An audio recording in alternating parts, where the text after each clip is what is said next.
राजस्थान के एक छोटे से गांव कालिचपुर में हर पूर्णिमा की रात एक स्त्री लौटकर आती है, न्याय लेने नहीं बल्कि याद दिलाने। यदि आप अकेले हैं तो अभी दरवाजा बंद कर लीजिए, क्योंकि वह केवल कालिचपुर तक सीमित नहीं है। वर्ष 2018। रमेश शर्मा 24 वर्ष का एक सामान्य युवक इंजीनियरिंग छोड़कर कुछ दिनों के लिए अपने चाचा के गांव कालिचपुर आया। सब कुछ सामान्य था, लेकिन एक नियम बहुत अजीब था। रात 9 बजे के बाद पूरा गांव बंद, न कोई आवाज, न कोई इंसान, न कोई रोशनी। चाचा जी, सब इतने डर के साथ क्यों रहते हैं? रमेश ने पूछा।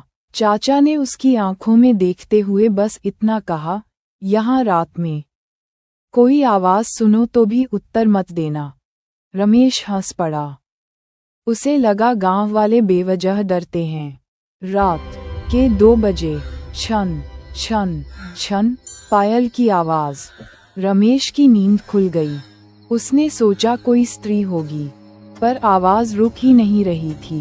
वह धीरे धीरे उठकर कुएं के पास गया और वहां एक स्त्री खड़ी थी। सफेद साड़ी, बाल जमीन तक फैले हुए और पैर हवा में। रमेश का गला सूख गया।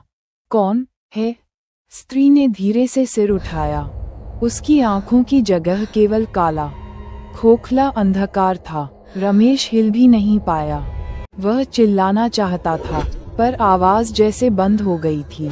और फिर वह स्त्री उसकी ओर बढ़ी और एक ही क्षण में हवा में विलीन हो गई।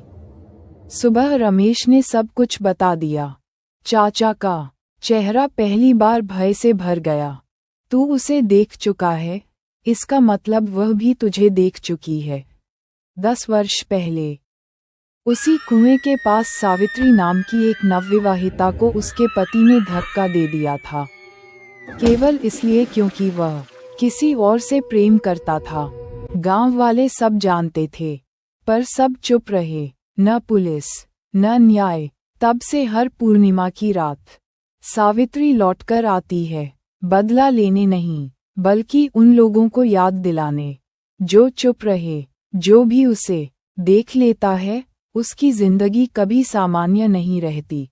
रमेश तुरंत गांव छोड़कर मुंबई आ गया। सब कुछ सामान्य लगने लगा। 1 सप्ताह तक, फिर एक रात। छन छन छन। रमेश का खून जम गया। 5वीं मंजिल का फ्लैट, और खिड़की के बाहर वही स्त्री खड़ी थी। इस बार वह धीरे धीरे कांच पर अपनी उंगली से दस्तक दे रही थी। टप टप टप।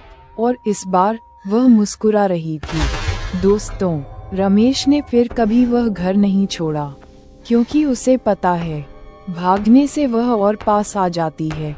कुछ लोग कहते हैं, सावित्री केवल उन्हें दिखाई देती है जो गलत देखकर भी चुप रहते हैं। अब एक प्रश्न, यदि आप उस रात वहां होते, तो क्या आप भी चुप रहते?